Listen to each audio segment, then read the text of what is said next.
Ja,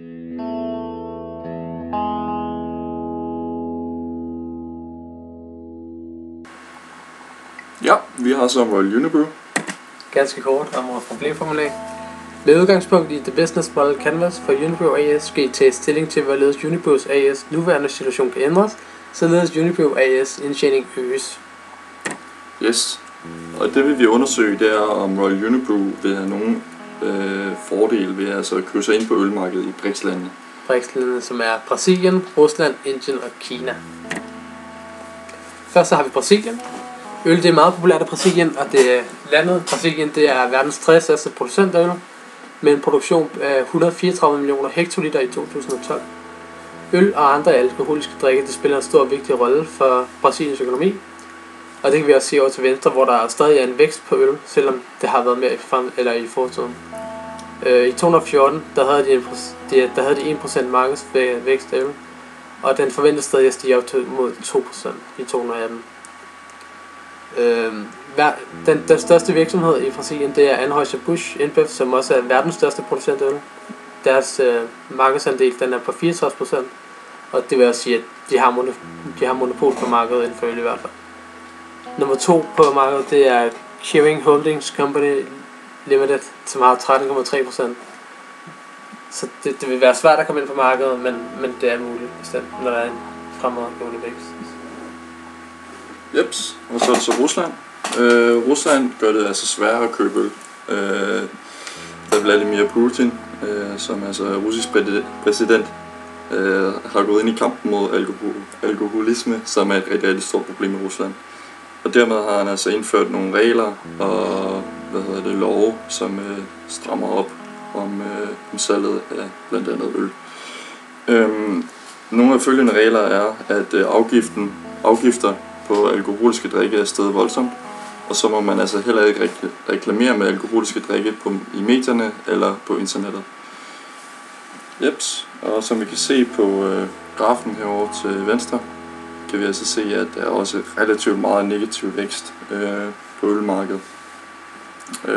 Den er helt nede på omkring minus 4,3%, og forventes dog at stige i år 2018. Forventes den at være på omkring 0,3. Det er dog stadig ikke særlig meget, men det er stigende vækst.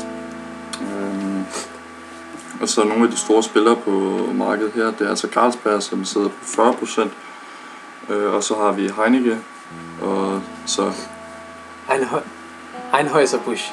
Yes, og det er altså nogle af de største ølproducenter i verden, der er inde på det russiske marked her. Og derfor vil det altså være utroligt svært for Royal Unibrew at komme ind og bidrage og skabe sig et overskud på det her marked. Også på grund af den relativt dårlige vækst. Ja. Så går vi til Indien. Fra det dårligste land til det bedste land, kan man mildt talt sige. Indien, de havde i 2014 en markedsvækst på 8,6%, hvilket bestemt er meget. Og som Carlsbergs administrerende direktør, Jørgen Buhl Rasmussen, han også har udtalt i 2010, så er Indien et af de største og mest profitable ølmarkeder i fremtiden. Og det har han bestemt også ret i, fordi at, som vi kan se op mod 2018, der vil der fortsat være vækst i Indien. Helt op mod næsten 9%, og det er konstant markedsvækst. Så det er bestemt noget, der er fremtid i. Over i grafen til højre, det er en graf, men grafikken til højre, der har vi de største virksomheder i Indien inden for øl, og det er UB Group, som står for lidt over 50% af markedet, hvilket vil sige at være næsten monopol. Der er så også Sepp Miller PLC, som har 25% af markedet, og alene de to virksomheder, de står for 3/4 af markedet. Det vil sige, at det vil være meget svært at komme ind på markedet. Men i og med, at der er så meget vækst, så vil det være en mulighed. Det vil bestemt være en mulighed for at kunne tjene noget der. Der er også Carlsberg på markedet, som det er egentlig en konkurrent, men man kan læne sig lidt op af dem, fordi at man kender hinanden, og jeg vil ikke sige, at man kunne lave et partnerskab, men det vil være muligt at kunne arbejde sammen mod de større virksomheder i kampen om markedsandel. Yes, så er det Kina. Hver fjerde øl bliver drukket i Kina, så det siger jo altså bare lidt. Kina er et rigtig stort og potentielt ølmarked. Som vi også ser på grafen her, så er det dog faldende, hvad skal man sige, væksten inden for ølmarkedet er faldende fra 2,7% til ned på 2% i år 2018. Men hvis vi stadig tager højde for, at 2% er relativt højt, hvis vi kigger på det brasilianske marked, som i år 2018 forventes at være steget til 2%, så er det jo stadig et marked med, skal man sige, en relativt god vækst. Og nogle af de store spillere på det kinesiske marked læner sig relativt meget op ad hinanden. De deler markedsandelen meget fint. Så det vil sige, at vi har at gøre med fuldkommen konkurrence, da markedsandelen er spredt ud over flere virksomheder. Altså at det ikke er en, der står for 60% som Brasilien. Og det betyder altså, at det vil være lettere for Unibrew at komme ind på markedet på grund af den her fuldkommen konkurrence. Altså i og med, at de kan forholde sig til, hvad de andre laver brandingsmæssigt og prismæssigt, så de ikke selv skal ud og søge og brande deres produkter. Og så er der selvfølgelig også en positiv vækst, som også gør det til et attraktivt marked. Yep.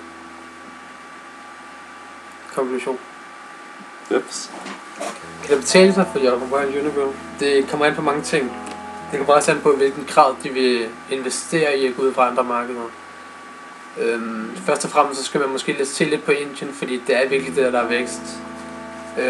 Det vil være muligt at kunne hæve noget for sin egenkapital, eller kunne bruge nogle af sine penge for sin egenkapital, som er på 2,8 milliarder her sidste år i 2014, som er fordoblet siden 2012.